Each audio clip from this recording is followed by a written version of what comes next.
What is going on, guys? I'm coming back to y'all with another deck tech. This one is actually on my, it's my first Commander deck tech, although it's not on my very first Commander deck. This is on Daretti the Scrap Savant, and I was extremely excited for this guy when I saw the Commander 2014 spoilers, and I thought he had just loads of potential, and I thought he'd be a very fun Commander choice. If you guys don't know about Daretti, I'm going to quickly go over just a small amount of the lore. He was actually an artificer on the plane of Fiora. We don't really know what timeline this was. And apparently he worked for some academy. Now, at first I thought it was like the Talarian Academy, but I don't believe that was on Fiora. Although the garb seems to be somewhat similar, so it's an understandable mistake. But he was a goblin at that point in time, and the master of Muzio. If you guys may remember Muzio from Conspiracy, he was the mono blue artificer. And, well, Muzio kind of attempted to kill him. And after doing so, after he crippled Daretti from his failed attempt to kill him, Daretti was able to planeswalk away, and to what we now see is this, like, half Centurion kind of, like, if you guys ever played Elder Scrolls, you remember the Spider Centurions? He kind of has that for a lower half of his body. Very fun. So, with my version of the deck, I've kind of gone two ways with it. I've gone artifact-themed, as well as Goblin Tribal-themed. The Goblin Tribal is mainly for flavor, but it also provides pretty strong support for him.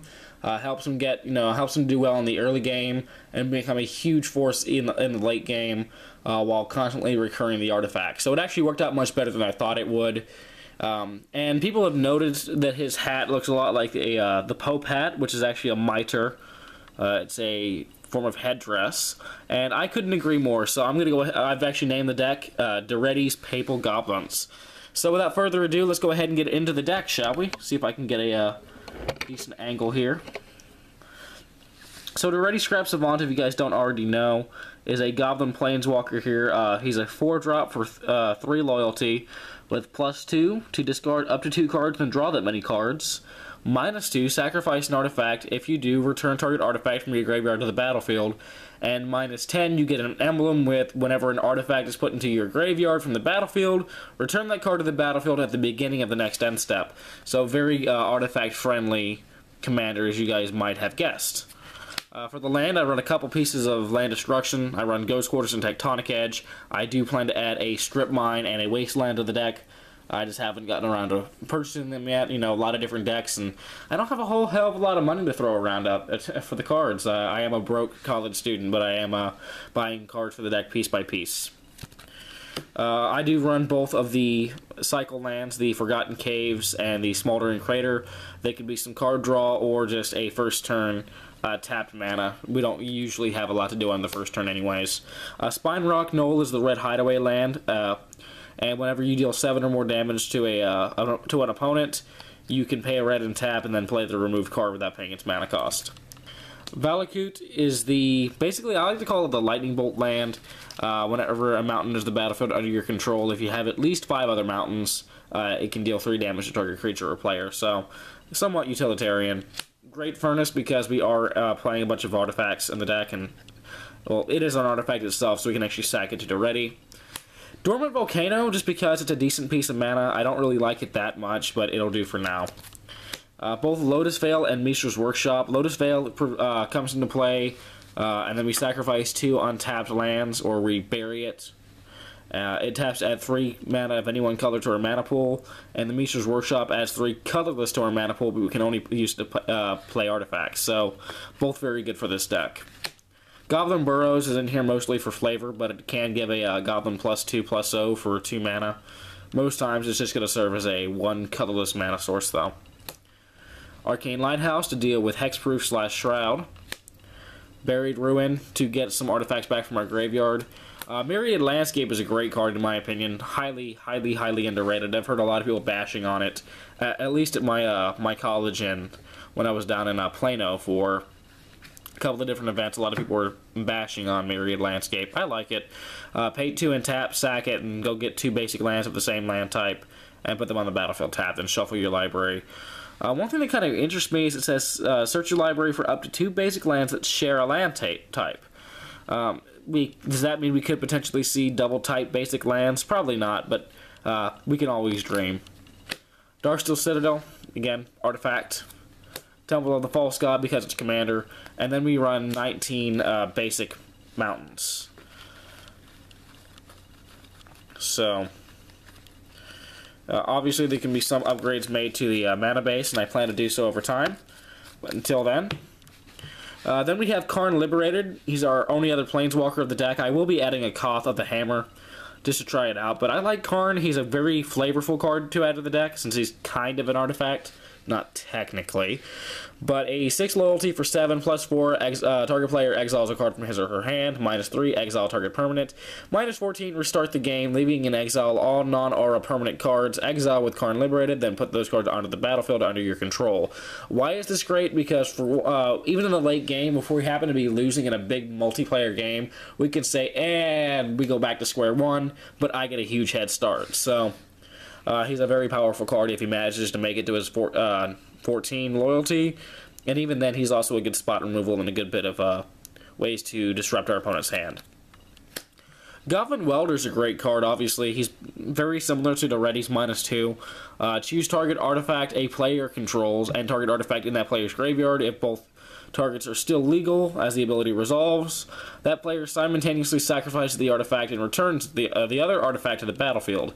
This is fun because not only can we use this to trigger some of our artifacts abilities that trigger when they die, but let's say we're playing against, I don't know, the Muzio deck like I am building, and we don't want our opponent to have that Darksteel Forge making all their stuff indestructible. Or we don't want them to have that Akroma's Memorial making all their creatures just ridiculously difficult to deal with. Okay, well, let's go ahead and make them sacrifice that, and I don't know, they can have their Lotus Petal back. It can be a very fun little trick to play with. I love the Goblin Welder. I don't have a slow bad for the deck yet, but I do want to add one to it. That's just a little side note. Getting into some of the other Goblin stuff, we have Legion Loyalist. Not really much explanation here. I'm not going to explain all the cards. Most of them are pretty self-explanatory. Ruin Blaster because non-basic lands can be annoying. Nothing's worse than staring down a Gaia's Cradle. Goblin Matron to just go ahead and fetch out what we need when we need it. Skirk Prospector for some mana. The three, quote, lords I run in the deck is, Goblin Warchief isn't really a lord, but I count him in the same kind of way. He makes our goblins cheaper and gives them haste. Chieftain gives +1/+1 in haste to goblins, and Goblin King gives +1/+1 in Mountain Walk. Believe it or not, that Mountain Walk is still highly relevant because there's still quite a few red decks in Commander, and being able to beat them in the face with a huge army of goblins that they can't do anything about is quite a bit of fun. I do also run some dragons on the deck because they happen to serve the deck pretty well. Hellkite Tyrant, the 6/5 for 6 flying trample that when it deals combat damage to a player in control of all artifacts that player controls. Again, there's a lot of artifacts in Commander, a lot of mana rocks. At the beginning of your upkeep, if you control 20 or more artifacts, you win the game. I haven't gotten to use that final ability yet, but it could be fun. I love the Hellkite Tyrant. Horde Smelter Dragon is a 5/5 for 6 flyer that we can pay for, destroy an artifact, and it gets +X/+0 until end of turn, where X is that artifact's converted mana cost. So we can blow up our opponent's stuff, or we can try to blow up one of our indestructible artifacts and, you know, still have the artifact but beat in for a lot of damage. Hoarding Dragon, just to go ahead and tutor for the artifact we need. Hellkite Igniter is amazing, a 5/5 for 7 flying haste with a very powerful version of Fire Breathing. Pay 2, he gets +X/+0 until end of turn, where X is the number of artifacts you control. So powerful. So good.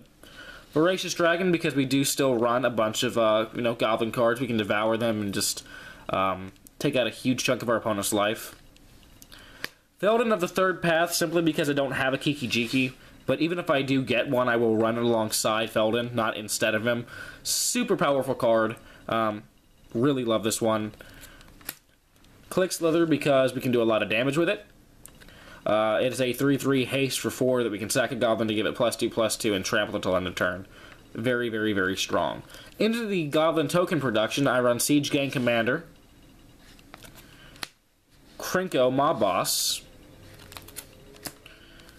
Beetleback Chief, Goblin Slide, Goblin Rally, Empty the Warrens,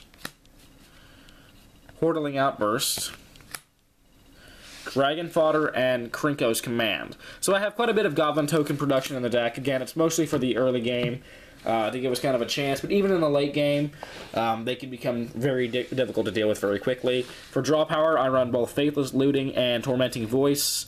They give us cards in our yard as well as cards in our hand, so they're both ideal for us here.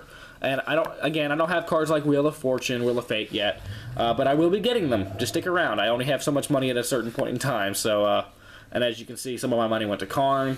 A good chunk of my money went to that Mishra's workshop. So keep watching. I'll get a hold of them eventually. Reckless Abandon is a way to sacrifice a creature to deal 4 damage.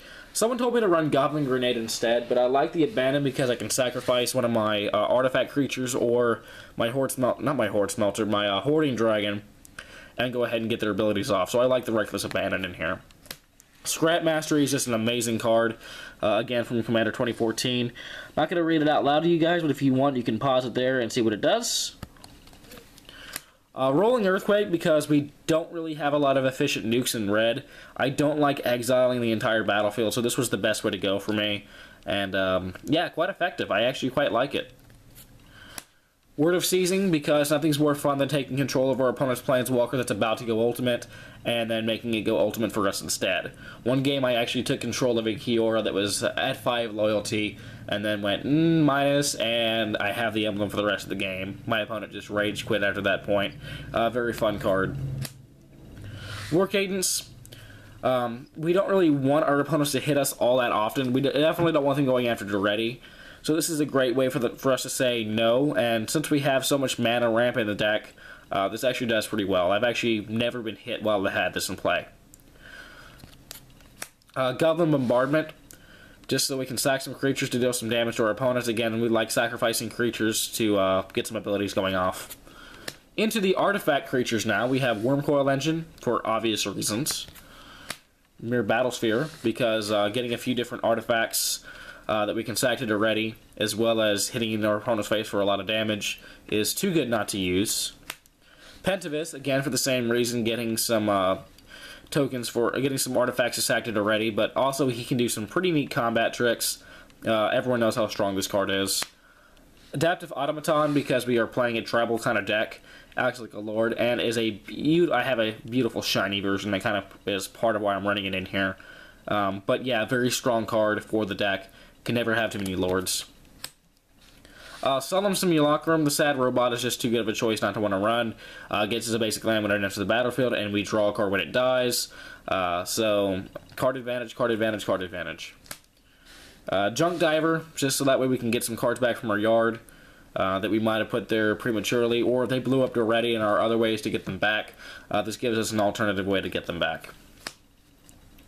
Shimmermere, allowing our artifacts to be cast as though they had flash, is a very strong advantage for us. Steel Hellkite, because we're playing Commander. I don't really think I need to say much else. Scuttling Doom Engine, the 6/6 for 6 that can't be blocked by creatures with power 2 or less, that when it dies, it deals 6 damage to target opponent. Yeah, quite a bit of damage.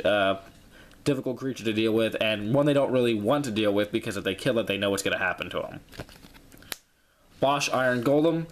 This one's in here again. A lot of it's for flavor, but I do love the card. A 6/7 for 8 that we're rarely ever casting. Trample. Sacrifice an artifact and deals damage equal to the sacrificed artifact's converted mana cost to target creature or player. It's kind of fun if we want to just go ahead and say, okay, sure, I'll sacrifice the Darksteel Forge that I'll get back at the end of the turn anyways and deal you 9 damage. Very, very fun card. Into the Mana Rocks, I run Fire Diamond, Gilded Lotus, Everflowing Chalice, Soul Ring, Mana Crypt, and Thran Dynamo. So, like I said, quite a bit of Mana Rocks in the deck. I could actually want to add some more in here, but it works pretty well for the meantime. Then I have some, I don't really know if you call them Lord effects or Anthem effects, considering they are artifacts. But I have Obelisk of Erd, Cage Sun, Coat of Arms, and Eldrazi Monument. All in here just to make our creatures more difficult to deal with. And the Cage Sun also allows us to double our red mana. So, all very strong cards, very fun additions to the deck. Claws of Geeks is one that I didn't see anyone else playing, but I love it. A 0-drop artifact that we can pay 1, sacrifice a permanent, and gain 1 life. So, you know, go ahead and grab the, I don't know, Mind Slaver with our Hoarding Dragon, and then go ahead and sacrifice the Hoarding Dragon to Claws of Geeks, get the Mind Slaver, cast it, and you know the rest. Very fun card. Spine of Ishsaw, because it's a great way for us to constantly destroy our opponent's permanents. Ugin's Nexus, because taking extra turns is too much fun to say no to. Mirror Works, because getting token copies of everything is amazing. I think at one point I actually had 3 copies of Cage Sun plus the original, so you guys can imagine how ridiculous that game went. Mind Slaver, constantly taking control of our opponent's turn, pretty much equals GG. If we let them know, okay, Daretti emblem plus Mind Slaver equal I win the game. It's too strong of a card, really, but there was no way I wasn't including it. Darksteel Forge, you guys had to know it was in here. Making our artifacts indestructible is great, and we don't even have to pay the 9 mana. We're just going to go ahead and cheat this into play anyways. Powder Keg is in here partly for flavor, partly for destruction. Hammer of Perforos to give our creatures haste. We can also sacrifice a land to get a Golem enchantment artifact onto the battlefield. So if we have extra mana and we need an artifact to sack to Daretti, we can easily go ahead and make one with Hammer of Perforos. Very fun card. And the haste can sometimes be relevant when we're drawing into like a Goblin Welder and we really need to get the effect off that turn. Unwinding Clock, because why would I not run this? Ruby Medallion to make my spells cheaper to cast. And last but not least is Nevinyrral's Disc in this beautiful from the vault form, because we needed another nuke. So that was my Daretti's Papal Goblin deck. Overall, a very, very, very fun deck. I love it. It is super fun to play, very effective, by the way, in both multiplayer and single player. I will admit it does better in one-on-one than it does in multiplayer. However, it is not a dual commander deck. I don't like the dual commander restrictions. I very much like being able to play against, you know, either 1 versus 1 or multiple players anyways. So, yeah, if you guys played Daretti and you love Daretti, let me know what you guys think. If you guys just love Goblins, let me know what you think. No matter what your opinion is, I want to hear it. I always love hearing suggestions, maybe some ideas of what to put in the deck. Again, I will be getting a slow bad for the deck eventually. I will be getting, thinking about putting an Ugin in here. It could be pretty fun, you know, colorless Planeswalker, why wouldn't I add it? It can go in anything. And that ultimate can be so ridiculous. What else? Koth of the Hammer needs to come into the deck. Wasteland, Strip Mine. But, you know, guys, let me know. What do you think I should add to the deck? And what do you think I should remove from the deck, and why? Hopefully I can do some gameplay video with the deck soon. However, it won't be until I finish my Muzio deck that I actually do gameplay with it. Just because I love the idea of red versus blue, artifacts versus artifacts, student versus master. It's very, very fun, very flavorful. But until then, I'll catch y'all next time. Peace.